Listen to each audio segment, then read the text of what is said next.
Maluwalhating araw sa inyo lahat mga kaibigan. Andito na naman ang nagtitipid na manggagawa sa Pilipinas.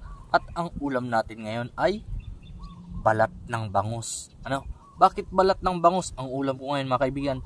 Yung asawa ko kasi simula nung nagbuntis sa pangalawa naming anak ay nalalansan siya sa isda. Kasi babae ang anak namin. Iwan ko ba kung bakit siya nalalansan. Kaya naisip ko tanggalin ko kaya yung balat. At tamang tama balat edition tayo ngayon. Kaya ito. Pero mukhang umipekto naman. Kasi hindi masyadong nalansan si Mrs. dun sa bangus balat lang to mga kaibigan. Manipis lang. Nom.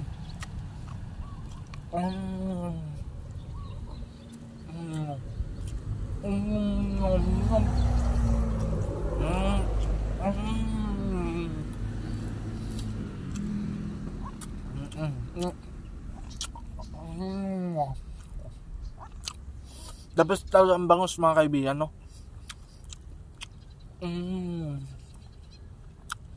Sa sunod na mga kaibigan, meron tayong edition na puro mga bili. Mga bili ng isda, bili ng tilapia, bili ng bangus. Basta meron pa yung tinatawag dito sa Bicol, banggesius. Tipid lang yung bili namin nito mga kaibigan. Kasi 220 nga yung isang kilo ng bangus. Binili ko lang isang piraso. Lampas lang siya ng kalating kilo. 139 pesos. May ulam na sa almusal. May ulam na sa tanghalian. At baka umabot pa yon sa hapunan mga kaibigan.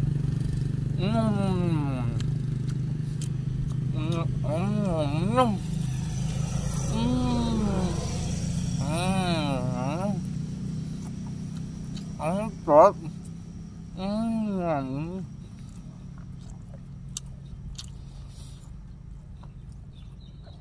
Siguro di naman ako nag-iisa mga kaibigan sa Pilipinas na nagtitipid. Marami kami.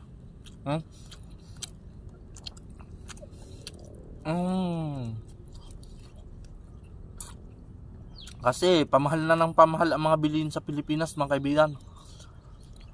Sa totoo lang, ang mga isda ngayon mahal. Halos isa lang to sa medyo mura. 200 plus talaga pataas mga isda ngayon. Pero sabi ko, matagal na kasi kami hindi nakakapag ulam ng isda. So ngayon, kapag ulam na ulit tayo, ito, tipid pa rin. Well, the best. Ang sarap talaga mga kaibigan. Ang bangus dito sa Pilipinas, ang madalas na luto, prito din. Minsan yung boneless. Mas the best itong version mga kaibigan. Balat lang. Wala talagang tinik yan mga kaibigan.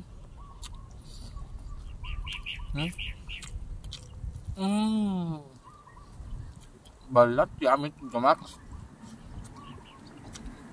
Mas masarap pa sana ito kung may sausawan na tuyo sa kalamansi. Kaso nagtitipid tayo sa kalamansi Saka sa tuyo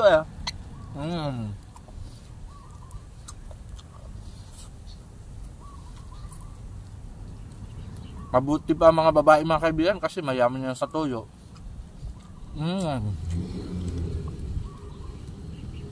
Ang bilis ng araw mga kaibigan, Miyerkules na kagad.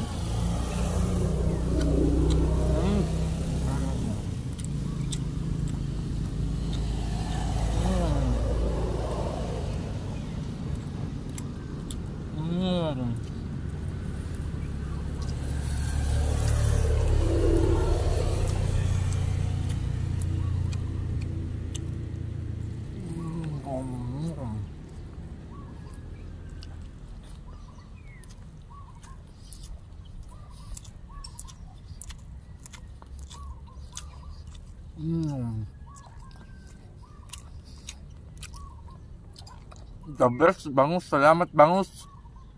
Sunod na naman tayo sa tanghalian.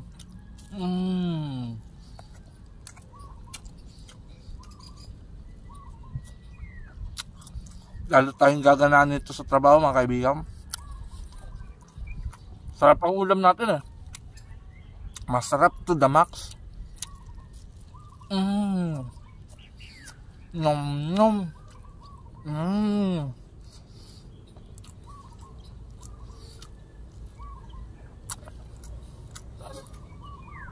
Sa lugar niyo kayo mga kaibigan, magkano ang presyo ng bangus?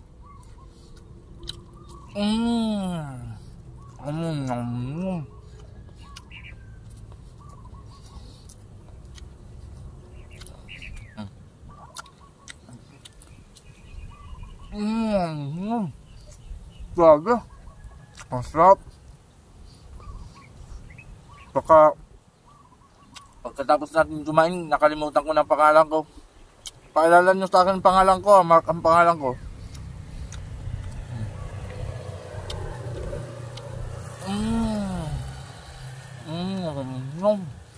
Grabe.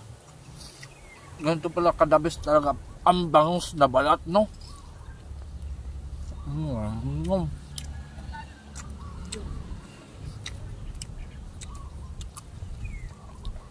Ito po. Malapit nang maubos mga kaibigan ang ating baon na binalot sa dahon ng saging.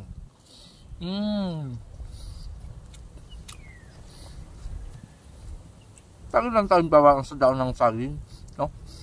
Ang bango na, mas masarap pa yung kanin pagka binalot sa dahon ng saging.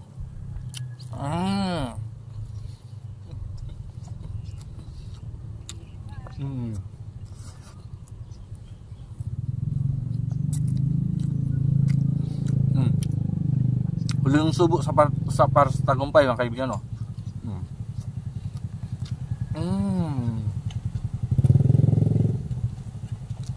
Simutin natin ang kanin. Sayang. Goodbye mga kaibigan. Lagi kayong mag-iingat mga manggagawa sa Pilipinas. Laban lang tayo dito sa buhay Pilipinas.